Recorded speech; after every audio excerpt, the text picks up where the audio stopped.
Hello guys. Welcome to session of cloud fundamental and security. So today we are going to learn about what are the basic fundamentals and technology behind the cloud, and we'll also learn some basic about overview of the cloud security. So this session is going to be around 1 hour. So we'll without wasting time, we'll get started. So these are the agenda for the call for the session. First, we start with our some quick introduction about myself, and then we'll get into introduction of the cloud computing, then cloud security fundamentals, and then we'll cover the infrastructure, cloud infrastructure security, application security in cloud, and how what are the different aspect of security operation in cloud, and what are the complexities and requirement related to cloud compliances around the globe, around different type of compliances in different regions and countries? And we'll finally we'll cover what are the different opportunities in cloud computing for anyone who's looking to start in the cloud security domain. So this is going to be all areas. So let's get started. First of all, quick introduction about myself. Myself, Suresh Prajapati, and I have around 14 years of experience in technology, cybersecurity, information security, and cloud security. I have experience in working with mostly in the BFSI and startups. I'm CISSP certified, and I have also certified ECSA. And apart from this, I have done various training on cloud, DevOps, machine learning, infrastructures, operating system, networking, and etc. All right, so let's get started. So first of all, introduction to the cloud computing. So what is exactly is cloud? Cloud. So we are talking about before get into any technical domain. Let's understand what is cloud. So cloud is a concept or technology which is a kind of offer to the public and different users in form of service. So let's look into the definition of the cloud. Very simple definition. Cloud computing is the on-demand delivery of computing services, including servers, storage, databases, networking softwares, analytics, intelligence over the internet, which is why that's why we call it a cloud, to offer faster, innovative, flexible resources and economics of scale. So this is a basic, simple definition. What is basically cloud? Is basically uh, traditionally we used to host our infrastructure in data center on servers. So managing data center and buying server, configuring those servers are a tedious task, very expensive, and also not a scalable for any individual or a company. Let's take a startup. It's okay for a company, large enterprises to host their data center, buy expensive servers, buying operating system, and spending a lot of money and for hosting their services, and for example their website, their banking services, or their enterprise application. But it's very difficult for a small organization to do this.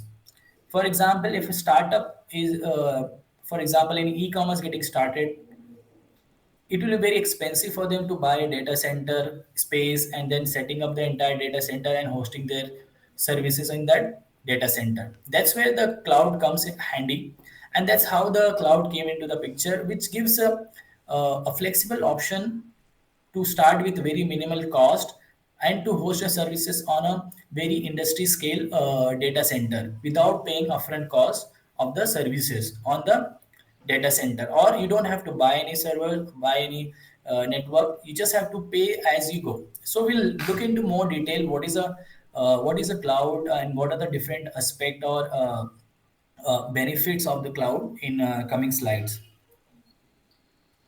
So let's understand the history of the cloud. So before we get into technicality of the cloud, let's understand how cloud came in picture and what is the origin. So once the history we know, it will be easy for us to understand why cloud. So what is cloud is a different thing, and then first we'll understand why cloud. So as I mentioned, there is a small story. Amazon.com was a big e-commerce in US, and they were doing very good. And they used to see a lot of spike during the festival season and all. So they have bought a lot of servers to scale that. Let's say they have a Good Friday and Christmas and holiday season. They used to get a lot of requests on their website for the shopping, and during those holiday season their utilization or their capacity need to be increased very much. So that's why they have enhanced their server data center capacity, and they bought thousands of server. But what happened is, during after this holiday season, their servers used to be lie like that. So it was a very huge cost, and also their their infrastructure was not fully utilized. That's where they got an idea to sell this infrastructure for a small companies. So what they have done is they have created a service where you can utilize their infrastructure during non-holidays, right? When they are not using their infrastructure, using virtualization and that's what they named it as a cloud computing. Basically, you are using Amazon infrastructure, Amazon data center, and paying the minimal cost as whatever you're using. So this way, Amazon could reduce their cost of infrastructure, whatever they have deployed in their data center, and they could also make money out of it. So that was a win-win situation for Amazon, and Amazon was the first AWS, Amazon Web Services, as we call it, as a first cloud computing provider, which was very successful. And after that, which started officially in 2002, and after this, Google started in 2006, and very lately started by the Microsoft. And after that, we have Oracle, Alibaba, and many more Samsung cloud providers. So this is a kind of a history, and by looking at the success of AWS, all other companies started doing this cloud services. Technically, in 1990, Salesforce.com started as a software as a service program, which was not that at a large scale, but yeah, they were one of the official starter. But AWS made it masses and made it more popular and in the entire globe. So, as you mentioned, what is cloud? So, these are the basic characteristic of the cloud. So, basically, as I mentioned, if any company, any individual, or even you want to start any service, you want to launch any website, so you can just go and you can log in yourself, register yourself on AWS, Azure, or GCP, whatever cloud you feel is a your of your choice. You can go and start. So that's what demand, on demand, and self service. On demand means whenever you need it, so you can shut it down. Let's say for 1 week, you can bring up the site and you can shut it down, and you are doing it yourself.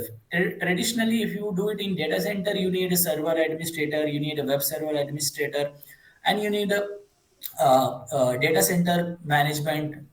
All those services to bring keep your servers up and cool, keeping the environment condition to the servers to run. So that is not the case in the cloud. It's on demand and self service. This is all things are managed by the abstracted by the cloud service provider. In this case, let's say AWS or Microsoft Azure or GCP, Google Cloud. So on demand and self service is one of the key element of cloud, which makes anyone to start, and whenever they decide, we decide now and we can just get started. We don't have to do anything else. Resource pooling, as you mentioned, in case of Amazon, Amazon had a lot of resources, lot of storage, lot of servers, infrastructure line.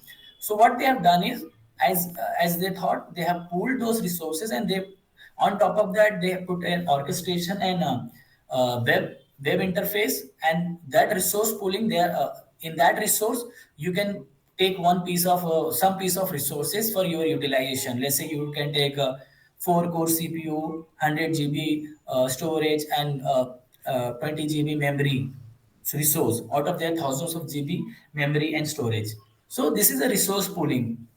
Rapid elasticity. So basically, as we know that in cloud, you can start with one server, and you can, if you want today or overnight, or you see a lot of demand in your hit in your website, you can always make it auto scalable. Basically, you can increase one server to 10 server immediately, So that is elasticity cloud service provider should be able to provide. That's one of the essential requirement for a cloud. You cannot say that after 10 server you can't make it 20 servers and all. So that restriction is not there in a cloud environment, but it is there in a data center environment. So for capacity, you have to buy the new infrastructure. Broad network access means, as I mentioned, this service is over accessible over internet, anywhere on the globe. You can go. You can spin up resources in US. You can spin up resources in India, Mumbai, Delhi, wherever you want, and you can serve the customer from anywhere without connecting with ISP, without connecting with any service provider. So these things gives a broader network access to a customer, a cloud user. Pay per use. This is one of the key benefit in the cost. As I mentioned, you don't need to pay upfront cost for the server. So if you're just hosting a one website, small website, static website, you have to pay that proportionately the cost, not the infrastructure. So if you have to do same thing in your data center, irrespective of the size of the website, you have to host a one server, one physical server. You need to have a network devices. You need to have a firewall. You need to have a application license. You need to have a web server license. You need to have operating system license, all those things. So that is not the case here. It's a pay per use, and it's a very it's more of a minute cost, as it's a shared resource. So these are the few essential characteristics of cloud. So, cloud, as we see in the market, there are different models in which cloud services are offered. SaaS, for example, SaaS, PaaS, and IaaS. So these are the three models in which cloud services are offered. SaaS is nothing but a kind of service where uh, there is a software which is already deployed, and we directly start using it. So we don't need to install any services. I mean, you don't need to worry about the installation of software. You don't need to worry about the installation of the server or database or anything. It's a ready to use software, and you can just start using it. For example, Salesforce, which is one of the very world famous CRM tool used by the sales team. And for example, Dropbox or Google Workspace. There are many SaaS product, HR SaaS products, or many SaaS product which we use in day-to-day life, where we don't basically take care of anything underlying the software. This is the one of the easiest and simplest form of cloud which is offered in market. Another option is PaaS, platform as a service. So here the platform as a service service model is where infrastructure and the building blocks are deployed into the cloud. What user need to do is they have to deploy their software onto the platform, like for example manage database, or for example any software, let's say for example MS SQL. Manage MS SQL is one of the good example where MS SQL database is deployed onto the infrastructure. You just have to start using it. Or for example, AWS RDS, which is a database where database in platform is already available. You can start building your database using that platform. Infrastructure as a service. This is another common type of cloud we use in market, where infrastructure is provided, the hardware and the networking component is provided, where the user need to install their operating system, databases, and web servers, etc., based on their need to utilize this service. This is a common service which you use in AWS, Azure, and GCP, where you get a platform, you get virtualization, and based on your need you can spin up number of VM virtual machines, number of servers, number of networking resources. So that comes under the infrastructure as a service. So this is the top three cloud service model. So there are different type of deployment in a, cloud model. So so you can deploy cloud, as we know that cloud is a principle, and it's kind of a service which can deploy for various needs.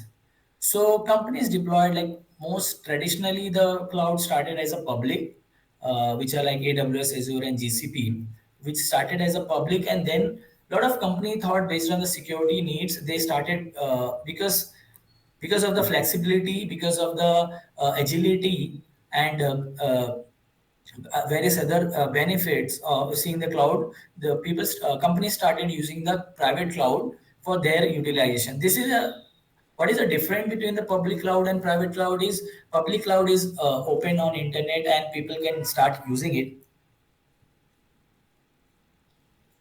and anyone can go and register themselves, and they can bring up their services, their website, their application on the public cloud. Whereas private cloud is restricted to the organization. You cannot Any individual users cannot go and register and start using it. It is used solely by that company or a group of companies for their private need. Hybrid is again a combination of public and private cloud, which is used by the different type of entities and organization for their specific need. Uh, this combines both the public and cloud resources. So some resources will be public and some resources will be private. For example, any company which is having a private cloud start utilizing the some a certain public cloud, like for example Cloudflare CDN, or they start using a certain SaaS firewalls. So this is a combination of a hybrid, it's a public and a private. So you are utilizing a private cloud for your most of the critical component, and you use a public cloud for certain non-critical services, like for example just for your CDN, just for hosting your static website or routing the traffic, etc. Community cloud is again a specialized cloud deployment model where certain regulatory bodies, certain agencies use this cloud, share among themselves, and basically it is restricted to the that community or group of organization, and it utilizes the benefit of the cloud features. This could be industry specific. This could be like for example certain community cloud could be like for example government is having government agencies combining using certain cloud infrastructure among themselves to share resources, to share the technology. So these are the four deployment models. So these are the three service model and four deployment model generally defined by NIST, in which cloud services are available. So, as I mentioned, this is a simple depiction of the cloud deployment and service model. So, as I mentioned, the cloud are deployed in four model: public cloud, private cloud, hybrid, and community. Three service models: software as a service, platform as a service, and infrastructure as a service. And as we learn, basically the what is the essential characteristic of the cloud? It does the resource pooling, which is a horizontally scaling, which will take the resources and provide the service in different resource model. So NIST is a National Institute for Standard Technology. NIST is a government agency. It's a non-profit organization. So this is an organization which releases a lot of industry standard for the various technologies which is used by the National Institute of Standard Technology. This is a non-profit organization of US, which creates or releases standard for various type of technology. It's not only related to IT, but there are a lot of non-IT related technologies, and they release standard for the various industries, including the information technology. This is a government US-backed non-profit organization which creates standards. Think like ISO standard we have in India, which deals with a lot of standards like your technology, your infrastructure standards. So, as we saw that this is a resource pooling and broad networks and app. So, what is the fundamental technology behind the cloud computing?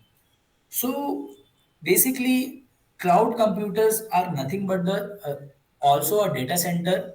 The only difference is you are not managing that data center. It is managed by the certain company which has the resources, and they do the virtualization and share the resources to you.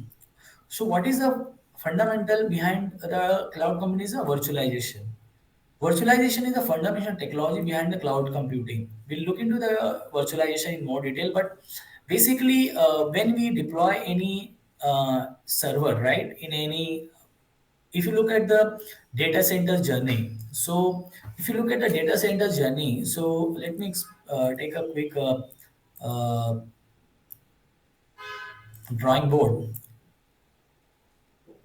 So earlier, what we had is we had a one server in which we used to install operating system in this only, and in this operating system on top of this we used to run our web servers. So this used to be the traditional what you say deployment of any application. Okay, so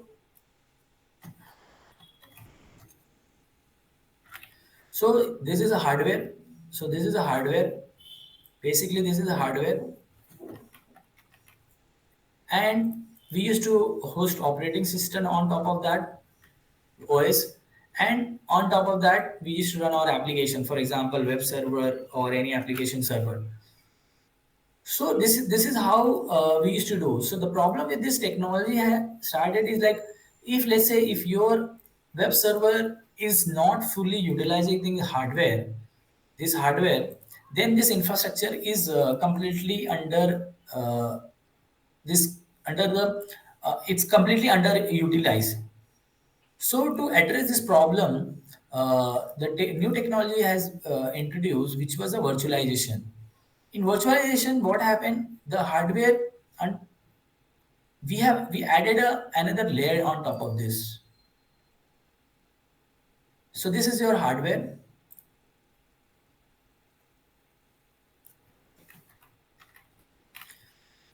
and on top of that, we have added another layer of a technology, which we call it as a virtualization. So this technology we call it as a hypervisor. You might have heard uh, technology like VMware hypervisor or vSphere. So basically, these are the technology which we use in between hardware and the platform OS. So now what happened with this? The benefit of this is now.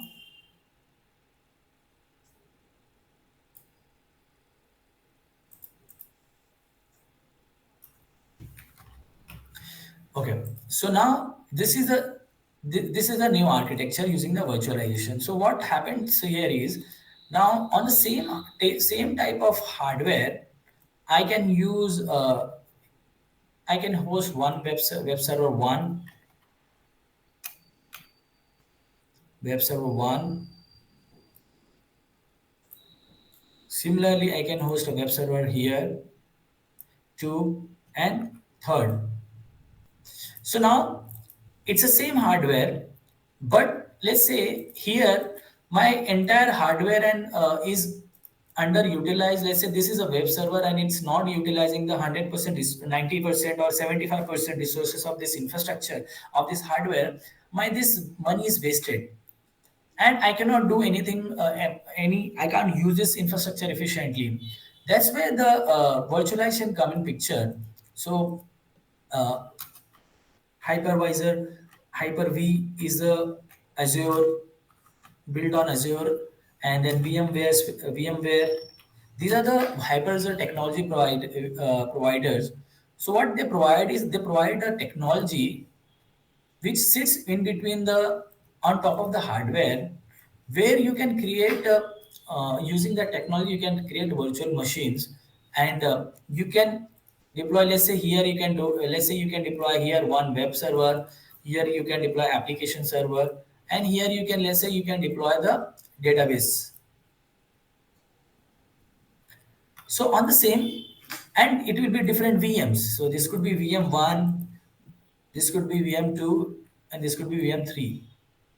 So what happens here is, now these are the three different independent virtual machines, and whenever I want, I can add and remove resources, and I can utilize this hardware for which I might have paid thousands of dollars, and I can utilize this more efficiently. And so when you combine this technology like this, so now you can scale your infrastructure more efficiently.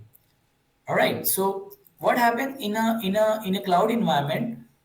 This this will become a kind of a underlying infrastructure technology on which cloud will run. So basically, when the any user coming out of internet, uh, let's say you coming on out of internet, what you do is basically you hit on this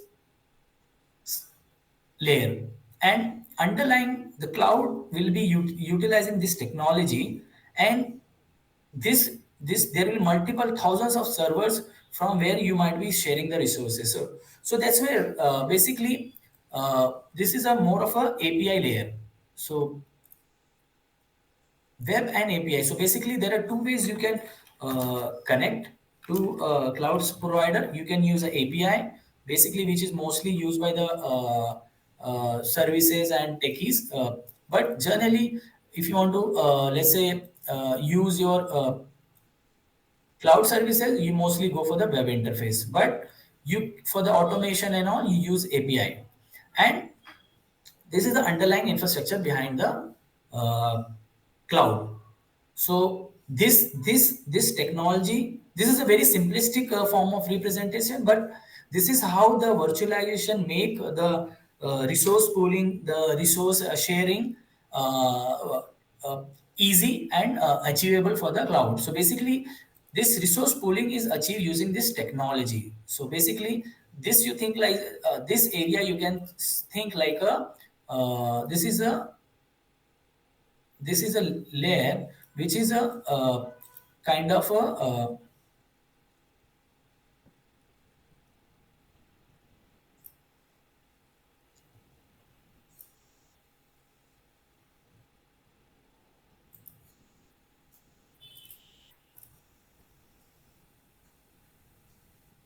abstract to the user.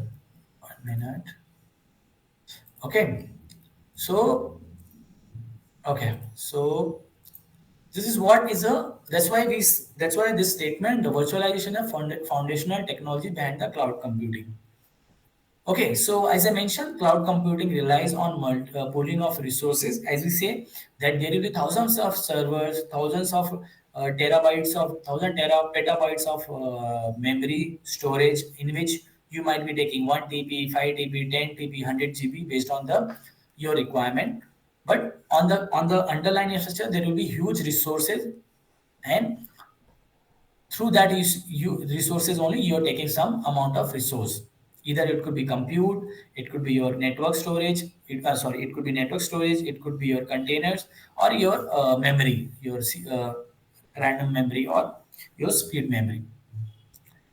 So abstraction is provided by virtualization enabling management through the orchestration and API. As I mentioned, the technology behind the cloud is this layer. This is abstracted to you. It is abstracted and hidden behind the API and the web interface. So, what are the most of the specifically the common computing which are virtualized in our environment, in any cloud environment? So, basically, compute the virtual machines are the one which is virtualized the network. So, and the storage and the containers. So these are the core, or you can say the key uh, components which are virtualized, and all other services. Let's say any any server, any application, everything is built on top of this virtualization. So these are the mainly basically what you need is you need a compute, you need a storage, you need a memory basically, and you need network to build any of your infrastructure. Either you make bring up an application, you bring up a database, you bring up any other services, IoT, whatever, blockchain server, or any other thing. So basically, those are combined built using combining this. So you need basically you need a one operating system or you need a one VM where you need to run your virtual machine or your image. On top of that, you can run your network device, you can run your operating system, whatever you want. So this is a technology which the cloud runs.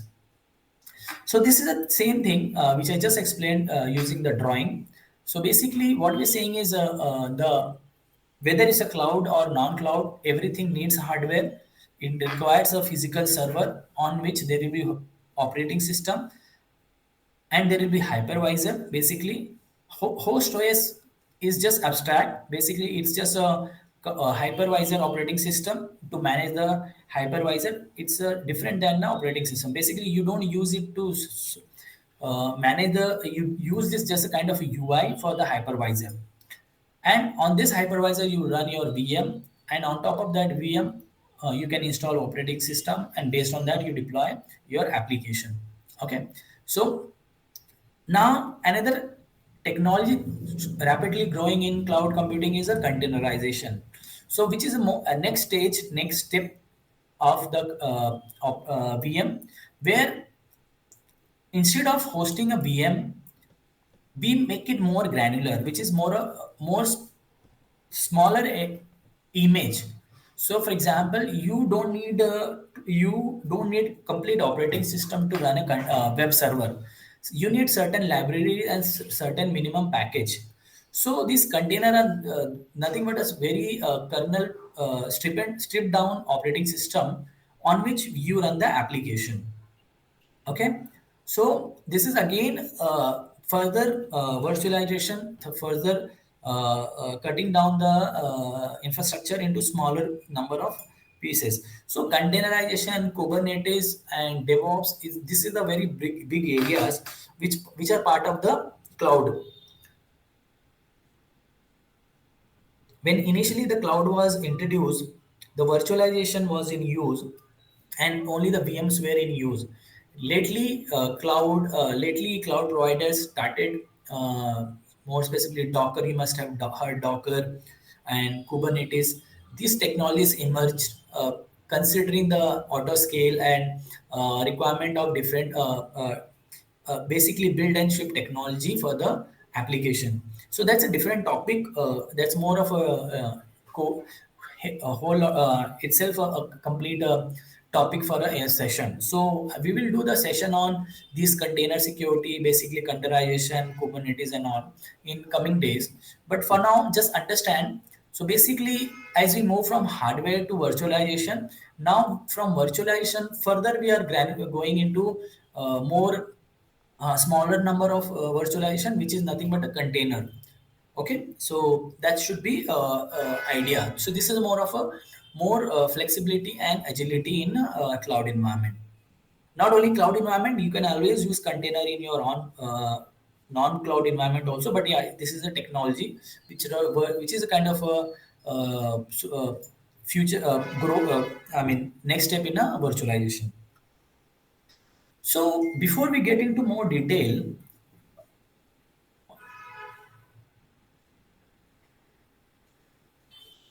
so before we get into more detail into the technology and security, one of the biggest challenge for the any student who is starting in the cloud is understanding the terminology. Okay, so there is a very separate English language. Basically, we call it a dictionary or kind of a different language for the cloud. So basically, what happened like a new student or anybody getting into the cloud computing domain gets confused when they hear EC2 or they hear S3 bucket, they hear VPC, they hear virtual machines, they hear compute engine, they hear blob storage, they hear cloud storage, and then they hear VNet, or then they hear cloud virtual network. So what happens? They get confused. What are these different things? But just to quickly clarify, these are not a different technologies. These are the different naming convention used by the different cloud provider. Okay, so as we saw here that virtual machines, VMs. So now if you look at Amazon, AWS calls this their virtual machine as a elastic cloud compute, which is nothing but a EC2. So this is the naming convention of a virtual machine. Microsoft Azure call their VM as a virtual machine itself. Google Cloud calls them compute engine. They are nothing but a just simple this component. All right, like this, as you saw, we need a storage. All right, this storage. So there are different name for the same component. So Google call it a cloud storage.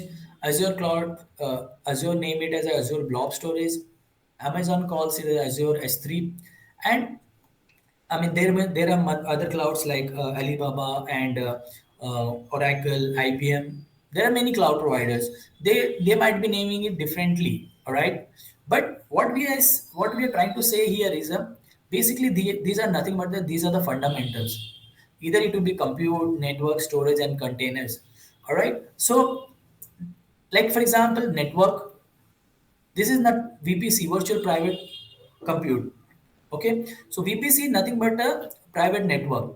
Again, Azure, Microsoft call it as Azure Virtual Network. They are nothing but just a set of a VLAN. You call it as their virtual network. Nothing else. So, if you look at, I would like to show you something. So, if you go for the AWS, Azure, GCP comparison. Okay, so you will find there are a hell lot of components like this, and you just need to understand that. So a lot of people get confused, like and they feel like this is very complex, but these are not complex. These are the just like for example in serverless computing, Azure call it as a Azure. uh, 1 minute. Where it? Yeah. Serverless. It's in Azure is Azure functions.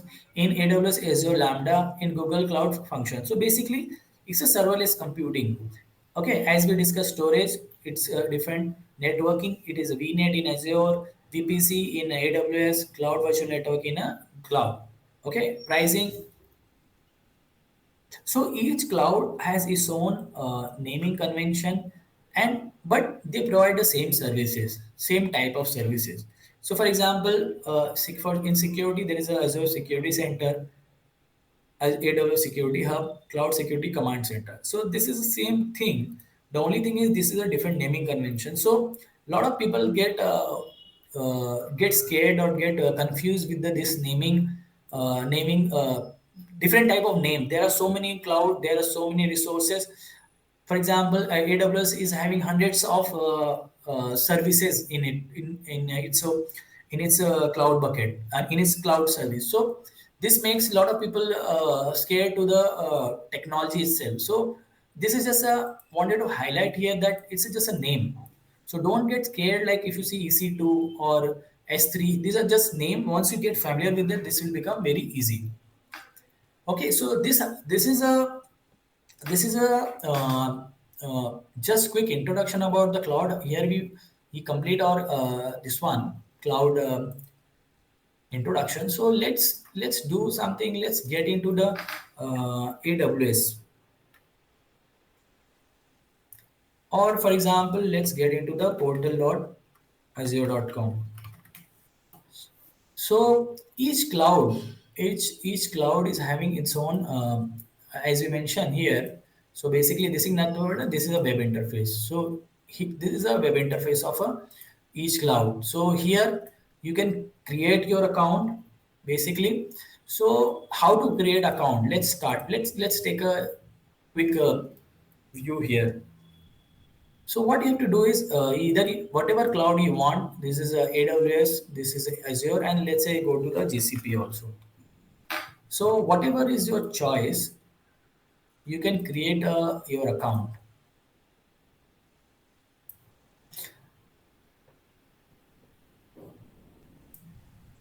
So let's create here,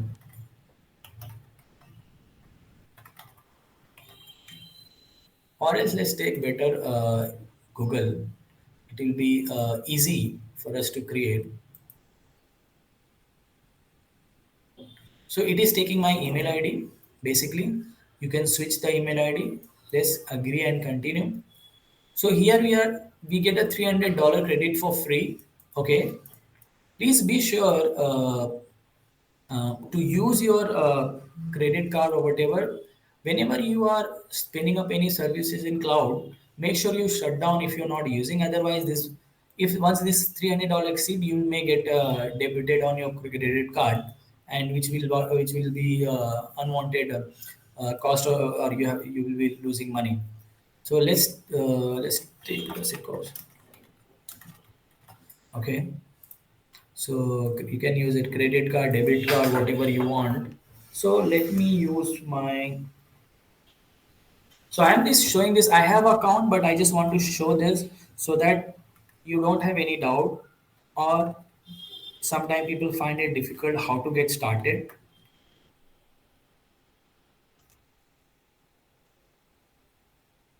So I'll just for a moment I'll just stop sharing and I'll put my card details.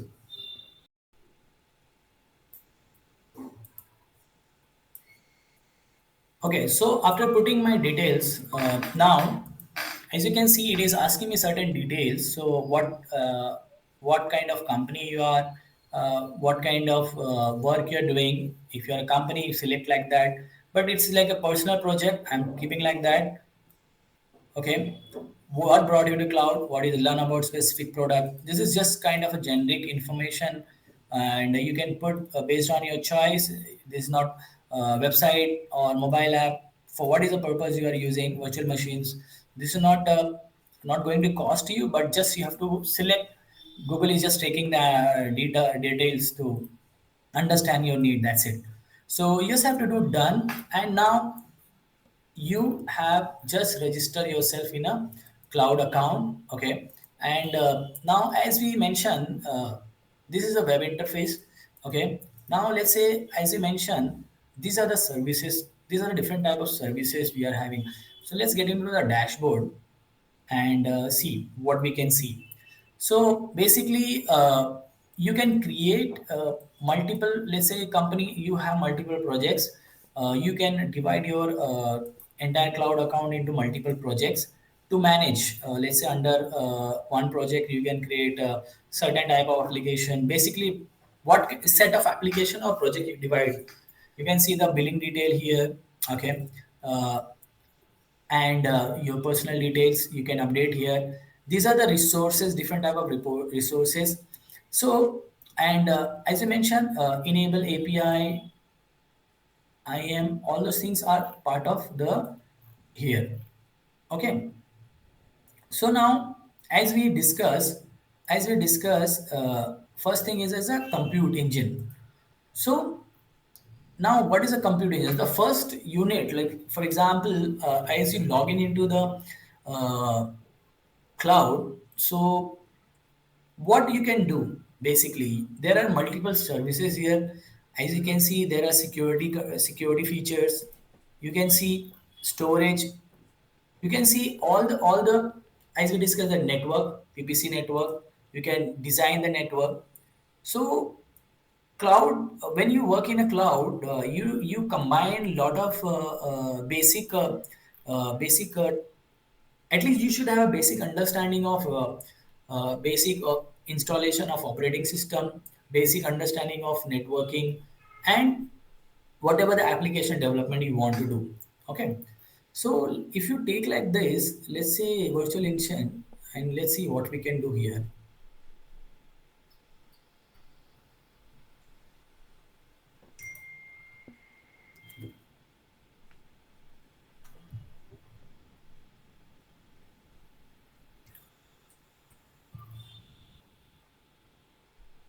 So let's get into compute. Let's enable this.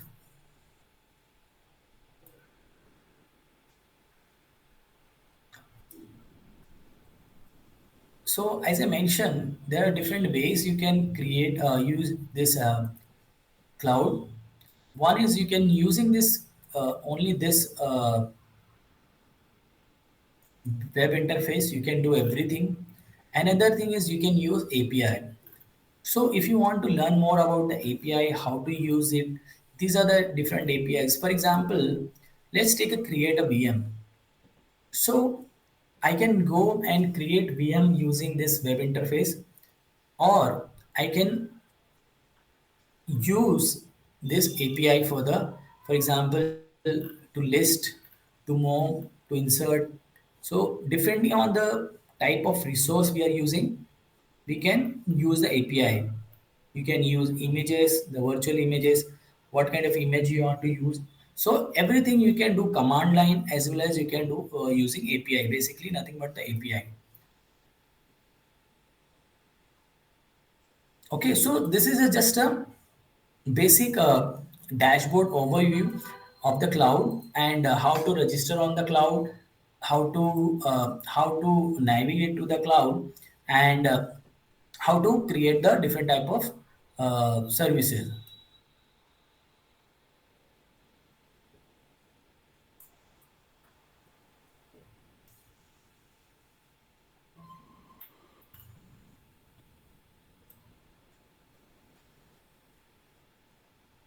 So these are the different this one. So if I'm in virtual machines now, compute engine, which is nothing but the virtual machine. As soon as I create instance, so I can give the computer name here. Okay, let's say test VM. Depending on the location, okay, where you want to host your computer or your server. For example, if your customer is in India, you can select India, Mumbai, Delhi, or depending on the uh, your cost also. For example, in certain region the cost is very low, or certain region is slightly expensive, depending on the monthly, depending on the region or the inflation at that area, or depending on the presence of the uh, cloud service provider.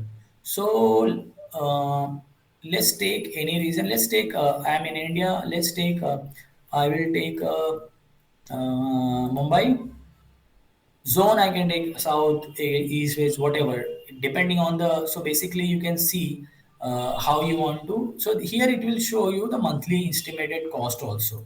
So and this cost will change if let's say you are using the changing the machine. For example, if I change uh, the machine.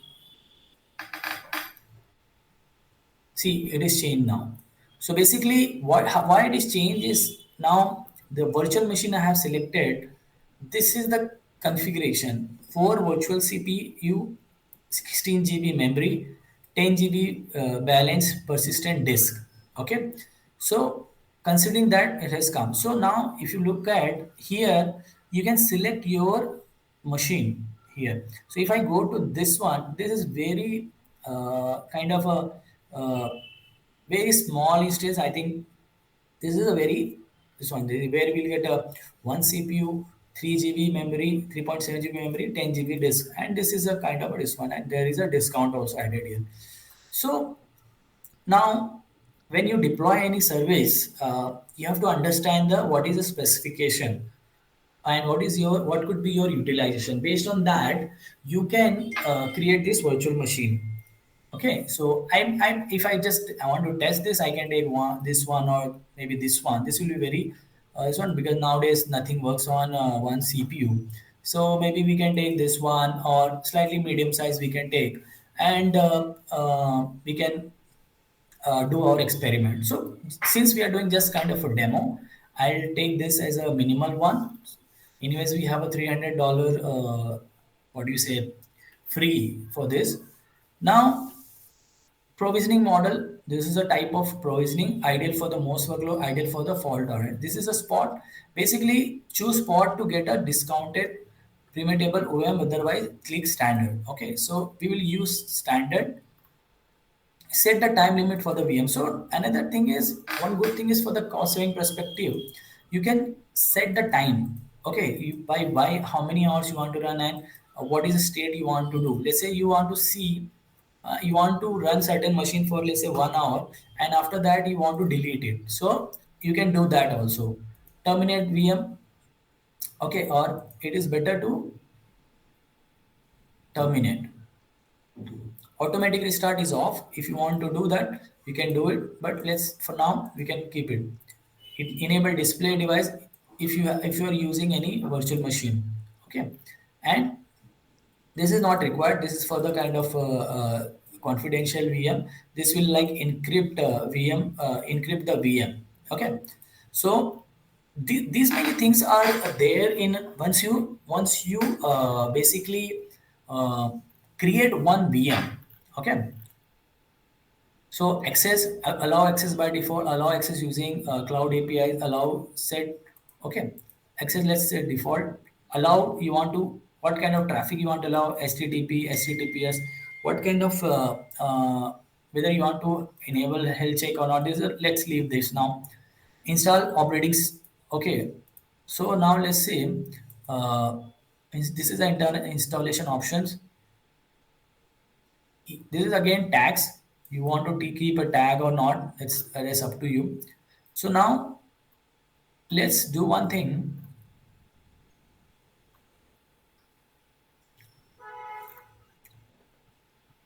Okay, CP platform automatic. So as you mentioned, this the underlying hardware here, you can that also adds to the cost. Like for example, if you want to use AMD, okay, or Intel, based on that also the cost will change, and that's also you can see if you want to use have some specification where you want to use this. So now let's take a see, add network desk, add attach existing desk. So network tags you want to keep not if you don't want you can keep. Uh,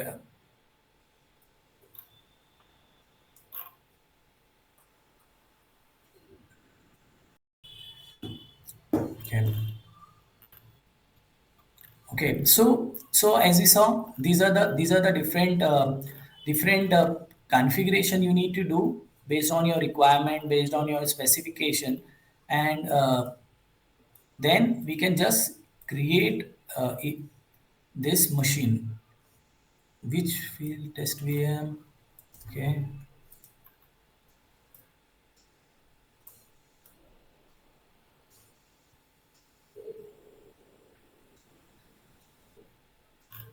Okay.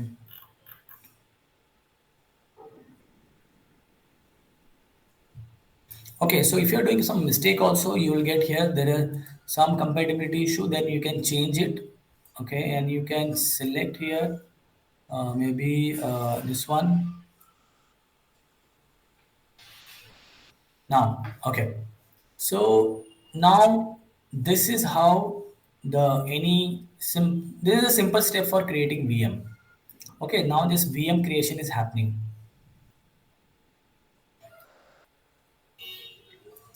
It takes few minutes, maybe take a couple of minutes.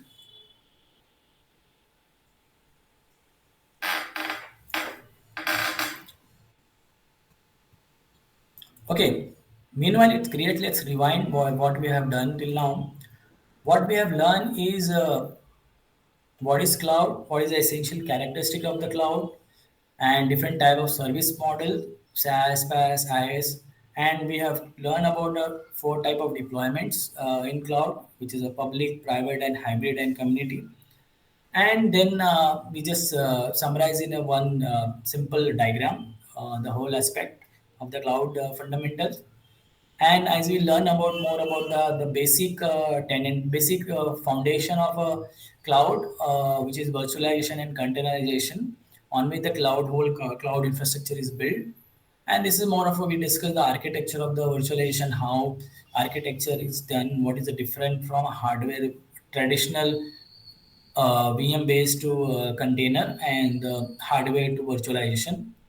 and we learn about the cloud English, basically the naming, different naming convention used by the different cloud providers. And along with that, what we have also covered is we logged in on a um, we register on a Google Cloud, and we try to create one a VM instance. Basically, we try to create one virtual machine, and we selected a region, and we have looked into the configuration of the VM. The VM's configuration and settings.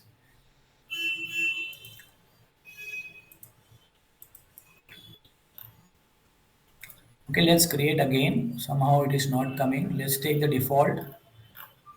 Create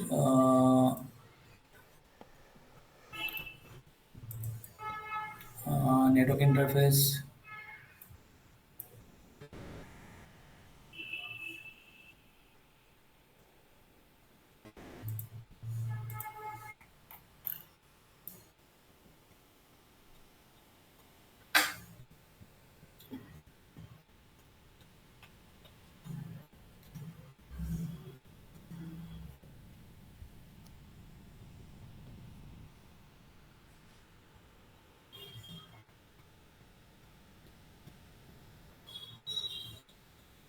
Okay. Meanwhile, it creates. Let's move ahead.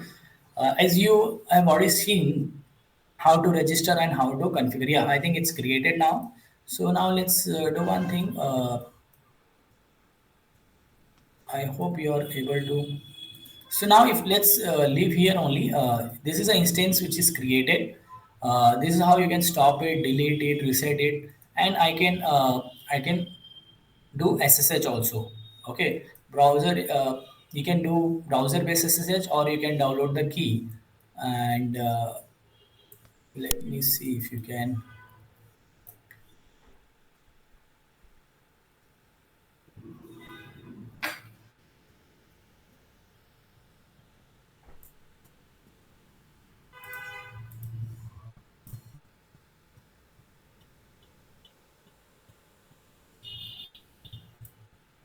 So I'm just trying to do SSH. As you can see, this as soon as you click on this option for the SSH, it will try to do enabling SSH connection, SSH in the browser basically. Okay, and if you see here, you are in the host now. Okay, this is the instance one. Now you are in host. Okay, so it's as simple as that. Like just a few clicks, and you are able to create the VM. Okay, and now whatever I want to install, let's say whatever I want to do in this VM, I can do it, and I can get started. Okay, so for now, I'll just keep it low, leave it like this, and we'll move into the presentation. Okay, so we learned about the basic of the cloud. Now, as we are more focused toward the security, so we'll get into the security. But I wanted to get into security, I wanted to touch upon the basics of the cloud, which we have already done. So now, what is the cloud security and what are the fundamentals of the cloud? So there are, unlike the cloud service, unlike the on-premise data center environment, there are certain complexity involved in the cloud environment, because here the two type of users are there. One is a cloud service provider like AWS, Azure, GCP, and cloud user like any of us, like small companies, big companies, startups, individual users. Okay, who is a cloud customer or cloud user. So there are two aspects in it, that the in clouds security of the cloud environment is the one aspect that as we know, cloud is not in air, right? It's again a kind of a data center. It's a in fact it's a huge data center. There are hundreds of thousands of servers, hundreds of locations, and security of that environment, the physical security of that server, physical security of the entire premises, keeping the data center up and running, power supply, the physical security of your data, the hard disk, the memory, okay, the network connectivity, the tapping of the network wire, cable, everything need to be secured, right? So that's a one aspect which is managed by the cloud service provider, which is a big, very big, which is a basically the abstraction we're talking about, which is the kind of abstraction we get when you use cloud. Otherwise, we have to do this ourselves, or any company which is hosting their own data center, they have to do this. But right now, we are kind of outsourcing this to cloud service provider that, hey, you manage all these things, just give me the service, whatever I use, I'll pay for that. Okay, so that's aspect. Another thing is the customer maintains the compliance of security and compliance in the cloud. So, for example, the security of the VM which I just installed is my responsibility, or the company which is using the cloud. Okay, so that's why there is a concept in a cloud which is called as a shared responsibility. Okay, so before I get into technology, I wanted to communicate why I'm going into this theory is just to showcase that what is the what is the difference.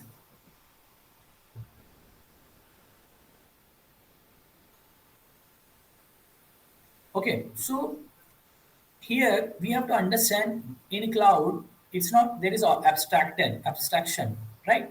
So we want to make sure what is as a cloud user my responsibility and what is the responsibility of the cloud service provider. So if you look at here, this is a shared responsibility model. This is derived from uh, a kind of a cloud framework NIST.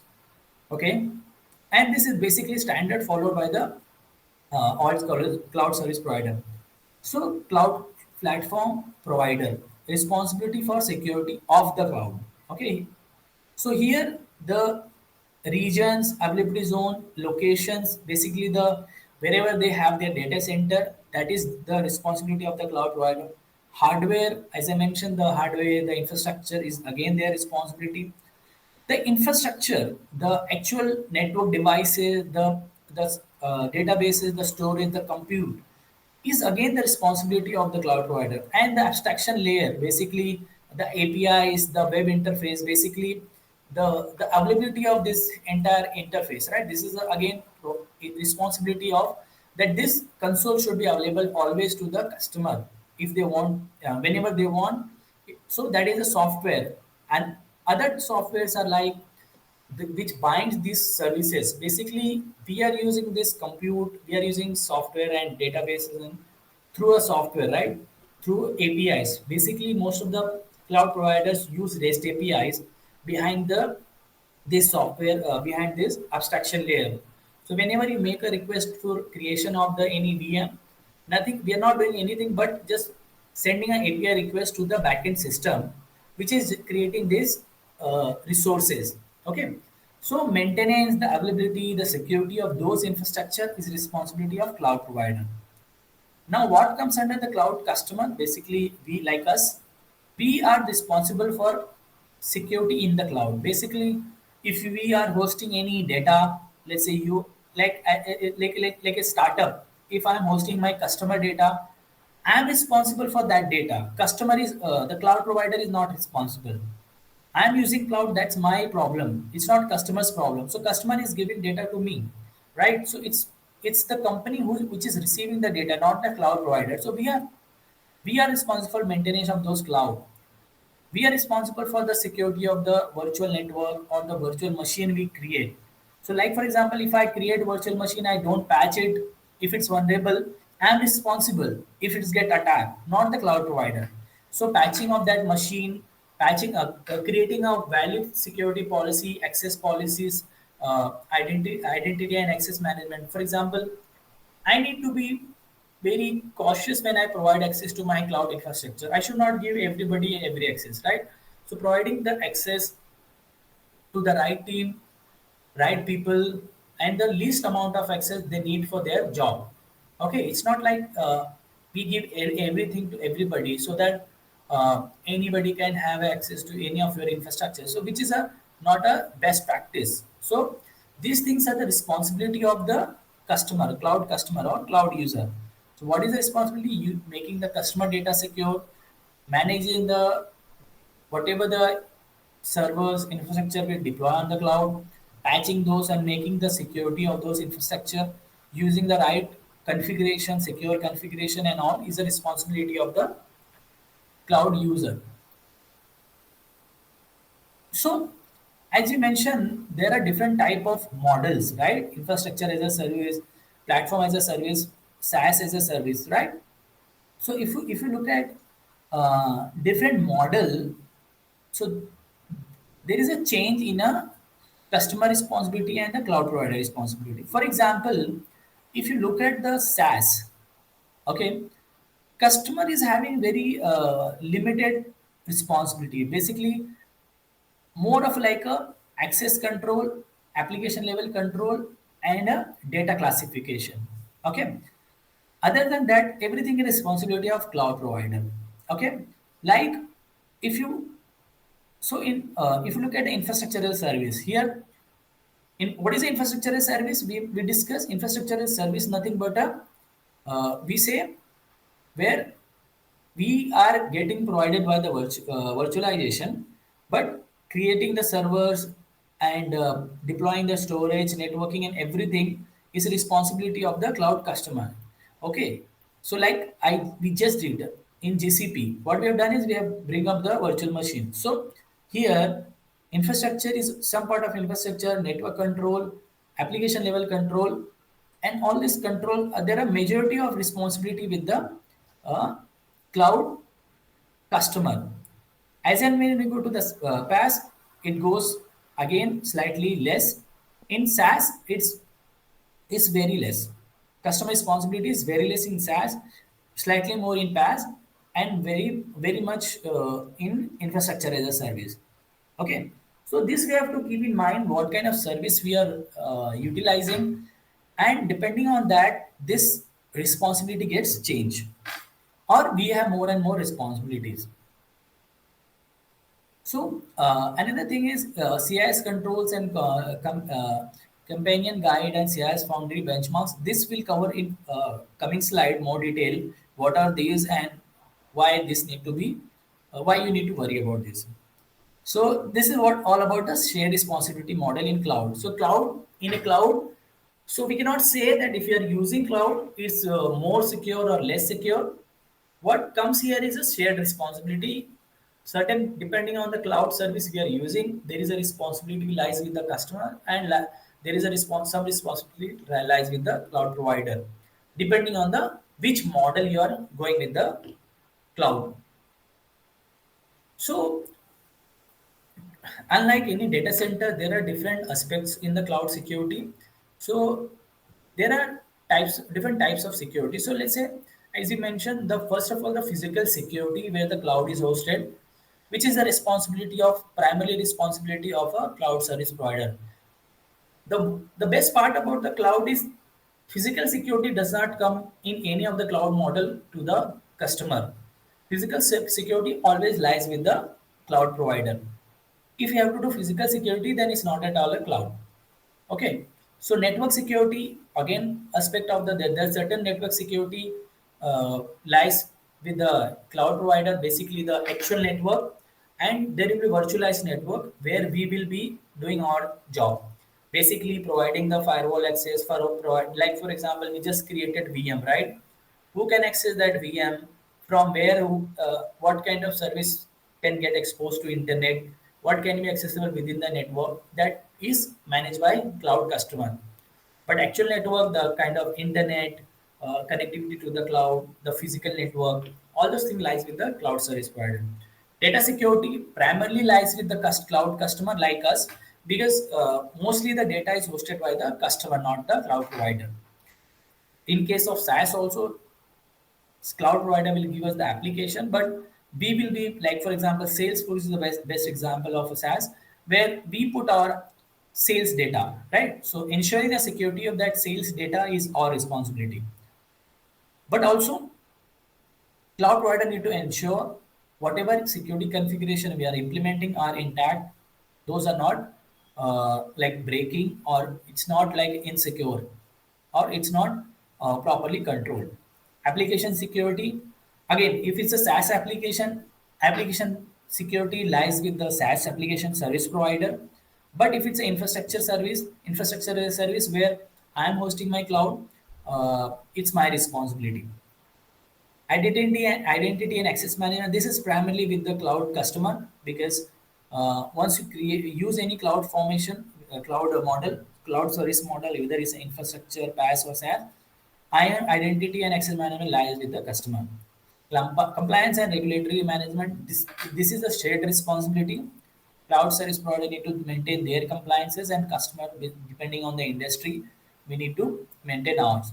Business continuity and disaster. Again, this is one of the primary feature of the cloud because cloud service providers are present in different region, and we can utilize that benefit provided we configure these facilities in cloud up to the up to our requirement. Okay, but there are costs involved it, but yeah, there is a cost and benefit we have to see. Like for example, if you want to our services to be available 24 by 7 all over the world, right? So we will create those disaster scenarios where if let's say Mumbai region goes down, uh, like Singapore region should come up, right? So those kind of setup need to be done in cloud. Okay, this is not available by default. These are the features available, which are available based on the cost. Okay, so we will look into this more detail. Okay, so what comes under cloud infrastructure security? So as we discussed, so now if you look at this broadly, these things broadly get covered, divided into infrastructure, application, and operation and compliance. Okay, so we'll look into those detail. So cloud infrastructure security, basically what we are talking about. So now we are going to talk about something as a we as a cloud customer need to take care, right? Now we are slightly going away from the cloud service provider security, and we will cover most of that as a cloud user.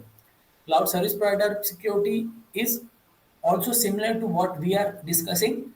The only difference is the responsibility and the scope, okay, which we have discussed. So, like for example, we discuss the infrastructure. Some infrastructure security is responsibility of the cloud provider. Some infrastructure security is responsibility of the customer. Okay, so only difference here is who is doing what. Okay, so in the cloud, it's we have to do, and off the cloud, it will be need to be done by the cloud service provider. So, what is cloud infrastructure security? So, security of the virtual machine, storage, network, etc., different infrastructure, identity and access management in the cloud, data encryption, for example, DevOps for the cloud infrastructure security. So, these are the different areas we need to take care as a cloud customer. So DevOps is a mechanism, or you can say methodology, we use for automation of the cloud infrastructure. Okay, and we can use cloud DevOps and DevOps technologies to automate the things and make the cloud slightly more secure. Though it's more of a development and operational technology, automation helps us in many ways for faster development and automating our infrastructure security, such as infrastructure as a cloud scripts and all. We can use for making the hard coding the security into the cloud deployment. So, what is a basically framework we need to use, or what is a guidelines we use for the security of the cloud? So we discussed like CIS benchmark earlier in the slide. Like what is the role of a CIS benchmark? So again, as a like NIST we discussed, there is a National Institute of Standard and Technology, which is more of a standard company, non-profit organization for standardization. We have a CIS benchmark, Center for Information Security. This is a more of a information security focused organization. Again, this is a non-profit organization which releases various guidelines for securing different type of infrastructures. Like, for example, AWS. Like this, we will have a security of web server, security of Linux. Okay, so widely used technologies. This CIS benchmarks are the basically the guidelines.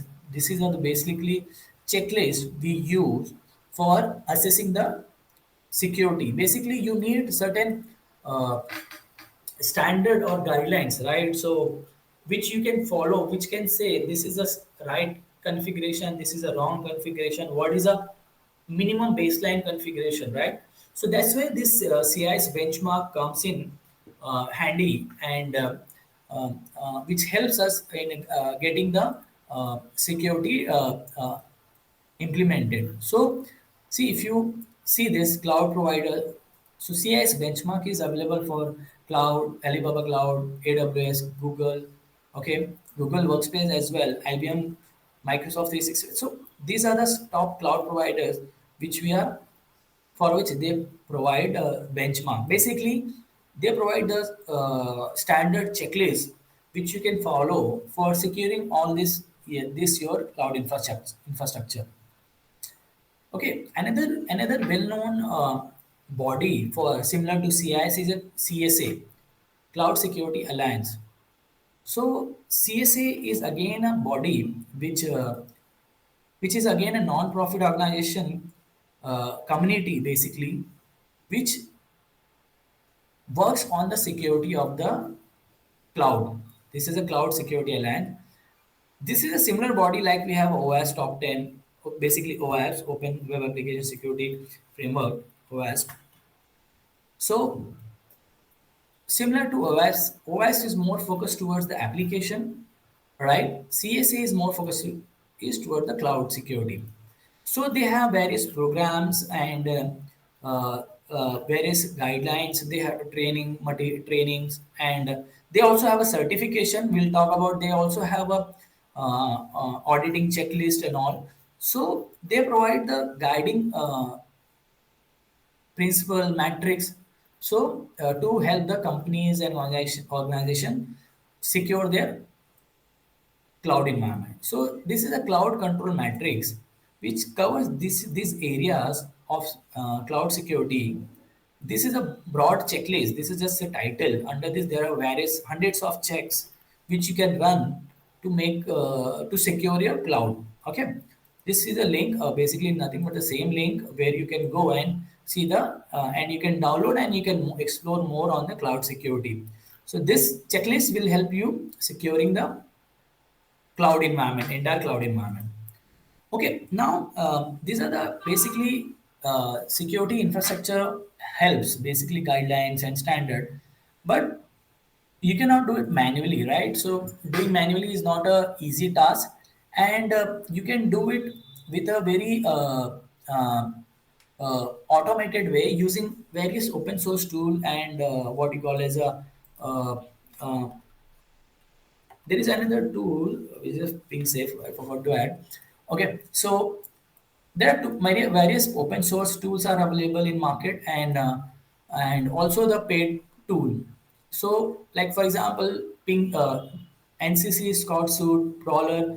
These are the open source tool which you can use to assess the cloud security, cloud infrastructure security, basically. So this is open source tool, and if you run this tool, so basically you can get uh, you can assess this type of this cloud. It runs on this cloud, and basically you can get this kind of report. Okay, so what is the how many number of issues are there in any cloud? Okay, different type of. Okay, so this tool runs using the CI, this CIS benchmark automatically, and helps you identify issues in the in your cloud environment. And apart from this open source, there are various tools like PingSafe, Sneak, Equasec, Wiz, Palo Alto, Prisma Cloud. These are the most widely used tool in cloud security, posture management, and container security and cloud infrastructure security, which is used by the various cloud customer. This need to be used by the cloud customer for keeping their cloud infrastructure secure. Okay, so this is all about the infrastructure of the cloud. Now, in application in the cloud, if you deploy application, any type of application, securing application, securing the APIs, is a responsibility of the cloud service customer or cloud user. So again, so basically, the fundamentally there is no difference in a application security in a cloud or in a on-premise data center. Okay, there is no much different apart from the basic fundamental difference of the cloud and on-premise. Okay, apart from that, security of the application is the same. You need to make application security using their secure configuration, security hardening of the application servers, deploying the web application firewalls. The only difference in on-premises, you will have a hardware firewall. In cloud, you will have virtual firewall. Like for example, for example, I'll just show. Uh, let's take a app armor.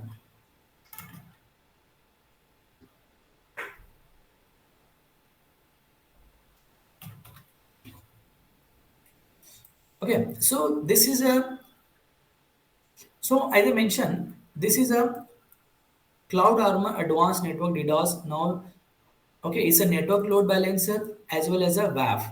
Okay, so this provides this is cloud armor is a WAF, which is a virtual firewall which you can deploy in front of your web application.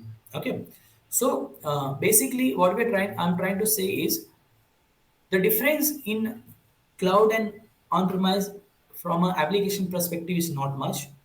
The controls are same. Only thing is you need to do the same technology implementation in your cloud.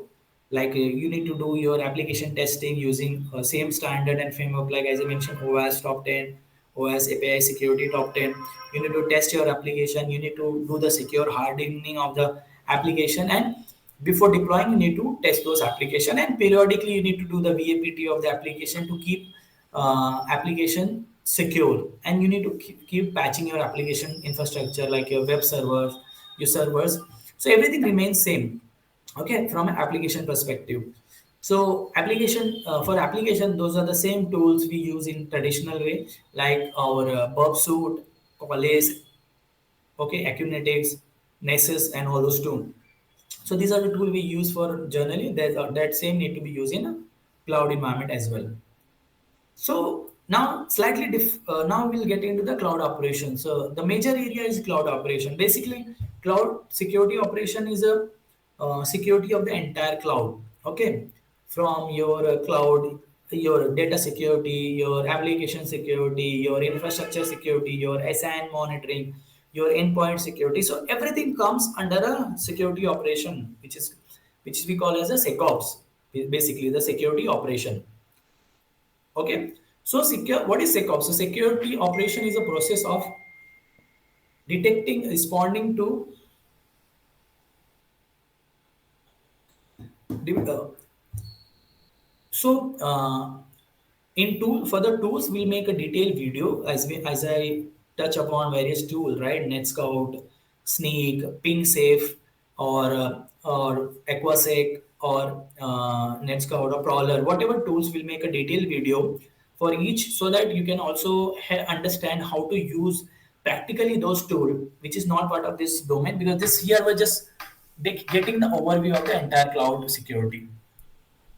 All right. So yeah. So cloud security operation is a process of detecting, responding to, and recovering from a security threats and incident in the cloud. Okay.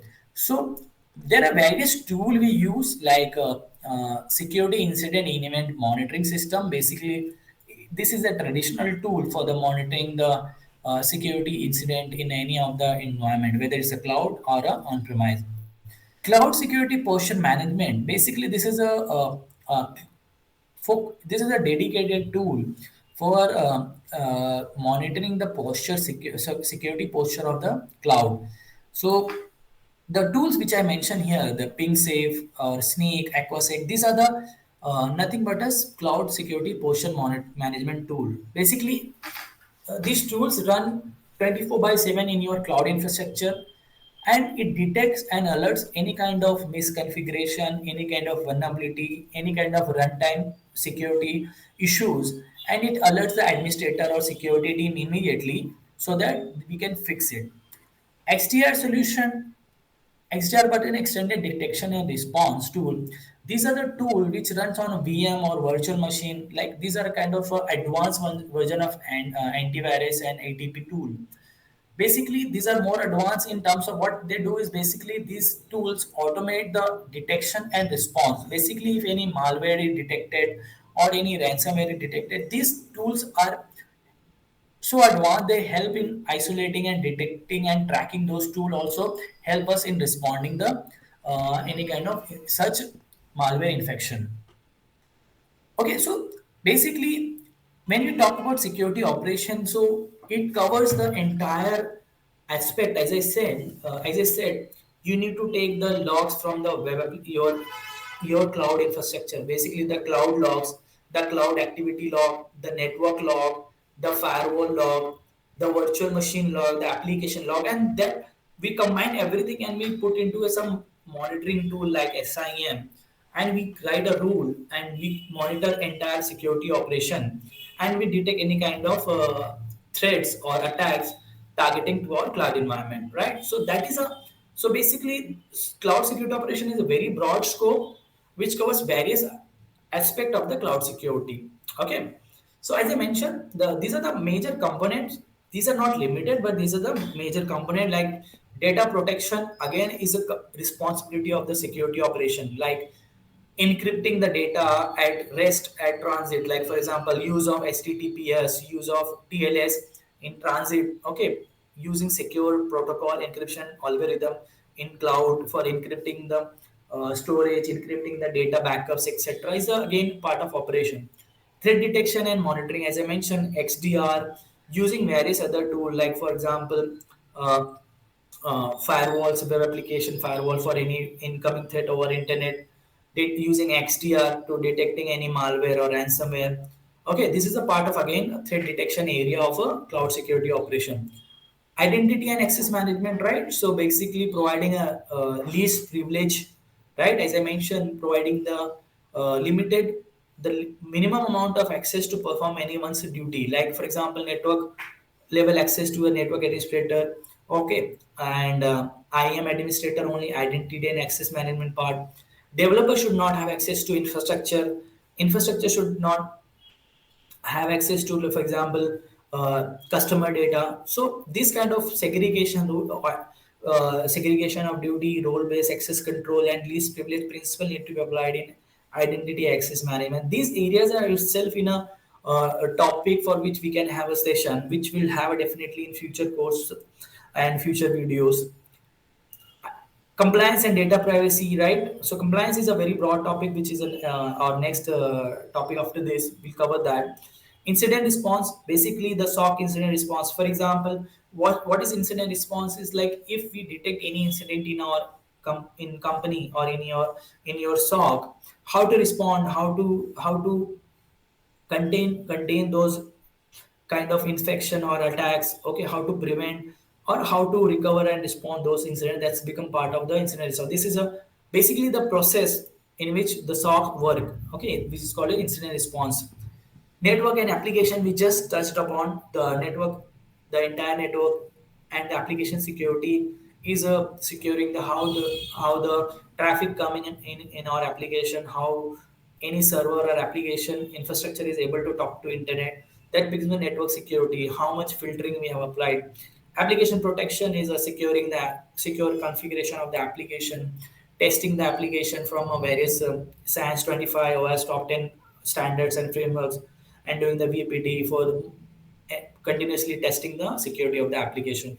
So these are the various security components which comes under the security operation. As we mentioned, the security compliance, one of the component of the security operation. So what is the compliance? Basically, the various regulatory and statutory requirement from different countries, regions.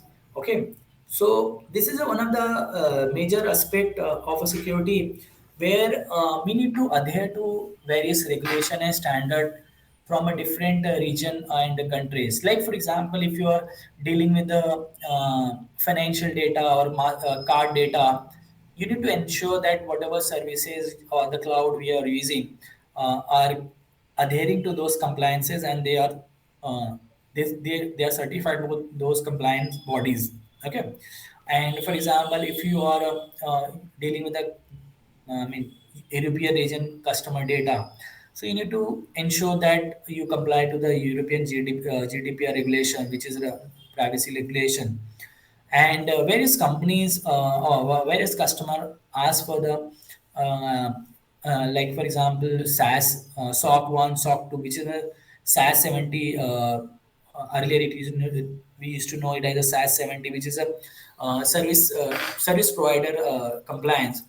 So these compliances are assurances to the customer and also for the cloud customer also. So as a cloud user also we need to ensure that cloud service provider is also adhering to these compliances. So for example, I put here Microsoft compliance offering. So most of the cloud provider provide this kind of information and you can go and check what kind of compliances they follow or they are compliant to. So that if let's say you as a company using these services, so you can also assure your customer, let's say in European region or a banking industry, that whatever services you're using, those are in compliance to these industry and various regulatory requirements, right? So for example, if you look at the Microsoft compliance offering, right? So here you'll see these are the compliances they offer, and also you can log into this and you can find their certification. If somebody is asking, some customer is asking you, so you can always download their certificate and reports and share with your customer. So this is a basically what compliances they support, and also which can help you getting yourself compliant as well. For example, you need to also follow in your information security management and privacy consideration whatever the GDPR requirements are, whatever PCI compliance requirements are. Okay, so you cannot just say that if cloud provider is compliant with GDPR, we are done, right? Those are cloud providers are compliant for their activities and their operation. Okay, but for your operation, you need to ensure you implement the controls and requirement suggested or prescribed by this industry compliances or regulatory compliances. Okay, so these are just three, but depending on the different region. So, for example, recently Indian government passed DPDP, Data Protection and Data Privacy Law, okay, which is similar to GDPR for India. So that's a different. So for the Indian company, those applies, right? For example, California CCPA, that California Privacy Act, right? So those are applicable for the if you are dealing with the US California region, right? So like this, you may have any size European region, right? So any size any European region security body, okay? So like NIST. So for European, so like this, depending on the what region you are, C5, like for example, Germany is cloud control. C5 is a cloud control regulation for the German region. So like this, different region have different compliances. So based on the industry you are, based on the region you are, based on the customer you are dealing with, you need to find out what is the compliance requirement are there in your company for you or for your customer.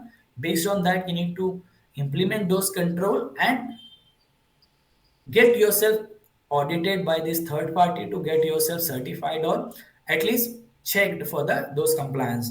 Okay, so this is again itself is a each compliance itself is a very broad topic and big area, but yeah, this is one of the aspect of the security operation in cloud which we need to consider. So as I mentioned, there are two aspects. One is a cloud provider itself is certifying for its own operation, and as a cloud user, you have to ensure you follow those compliances and you are compliant to this. Okay, so yeah, these are the I think the these are the majority. I think we have covered the major aspect of the cloud security, and this is just an overview. We will come up with each detailed topic or session for each major area. For example, we are going to have a session for like example major cloud tools, and we will have a session on major technologies, right? And security tools. We will have a session on DevOps and DevSecOps in coming days, and we will have one session for DevOps. What is a DevOps? What it means, we will have a session on DevSecOps. Okay, what is DevSecOps, including in CI/CD pipeline. So these are the area we will cover. But yeah, this is just overview. And so why cloud security? So we are why I'm spending this time in sharing this knowledge, and the biggest reason is a learning teaching is a, one of the opportunity best way to learn something, and also we learn in a we learn combinedly, right? So basically, I am learning and as well as sharing my opportunities because I have also learned from various people who have shared their knowledge. Okay, so that's a one aspect. Another aspect is there is a lot of demand in the there is a huge opportunity in cloud, okay, area, whether it's a cloud in management or a cloud security, both area. Okay, and we see a lot of skill gap in market from a cloud security perspective or cloud operation.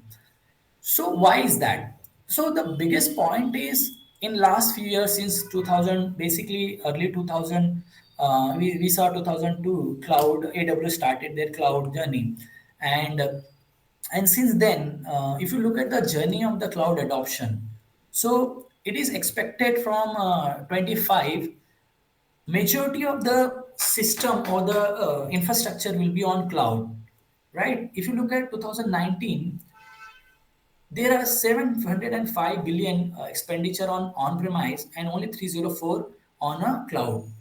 But if you look at the growth is exponential, and if you look at mostly the on premise is more of a stagnant. Okay, it's very if you cut out the inflation, it's more of like a stagnant. So there is a huge growth in a cloud adoption. Okay, if you look at here similarly, the cloud expenditure in growing in exponential. Okay, from 66 to 138 expected to be from in 2019-20 it was 66, and I think in 5 years it's almost like more than double, which is quite of huge expenditure in cloud area.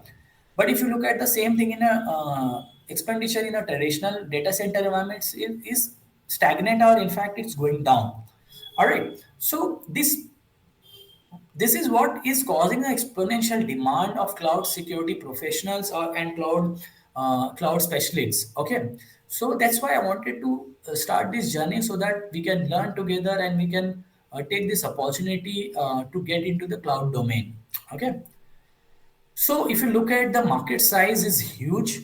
I think it is much more bigger than the whatever is shown here. This is a HD inside data for 2022. So top 10 countries by cloud security spend. If you look at the USA is spending 29 billion, China is spending 8, Japan 5 billion, UK 4, Germany 3, India 2 billion. Now, if you look at the growth in in this expenditure is exponential, as we saw that companies are moving out of traditional infrastructure to cloud. And if you look at the industry, almost each industry like finance, manufacturing, healthcare, information, wholesale, public administration, or even government, basically administration is government, are moving into the cloud. Last few years, has been, before that, there has been a lot of hesitation for the financial, especially in India. If you look at banks, don't move into the cloud, but now we are gradually seeing due to adherence of the cloud provider to the data localization standards and all, banks are also startly gradually moving some services to cloud.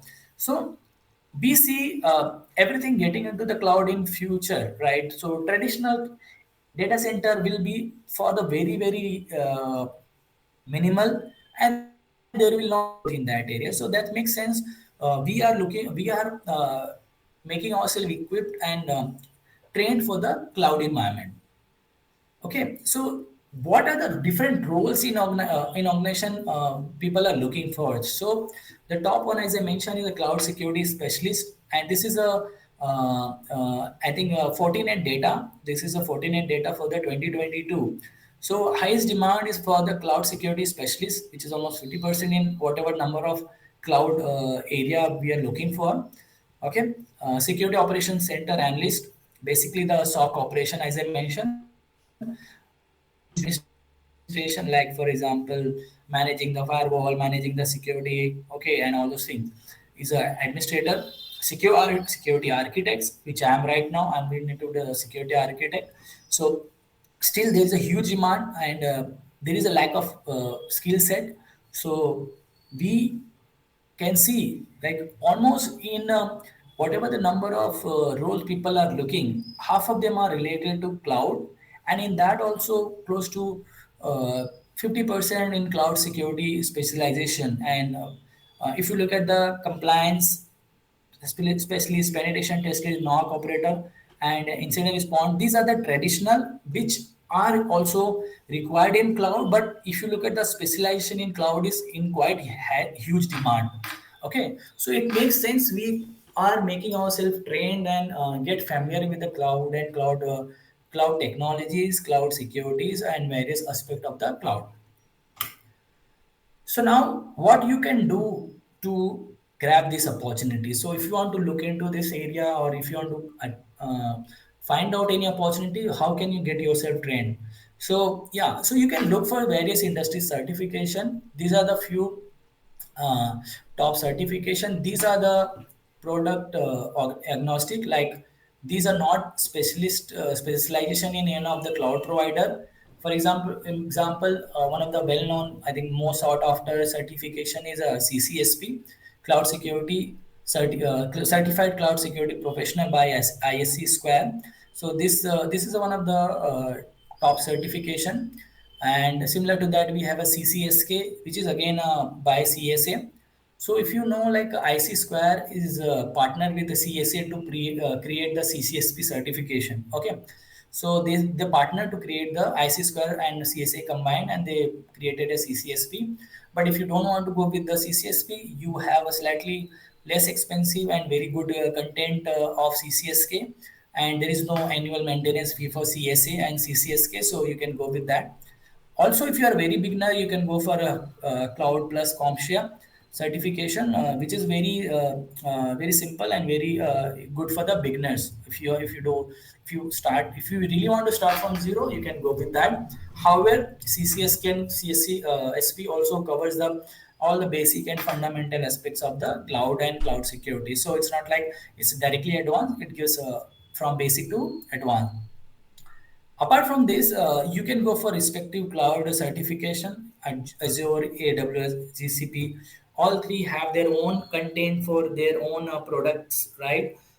From a fundamentals to solution architect to security architect to operation, everything.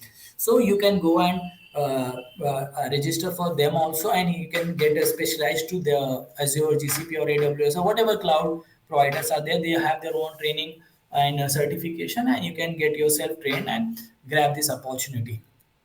All right. With this, I would like to thank you for listening to me, and I hope I could add value to your learning. Feel free to reach me on this LinkedIn or on YouTube or on my email. Thank you for watching and listening to me. Have a good day.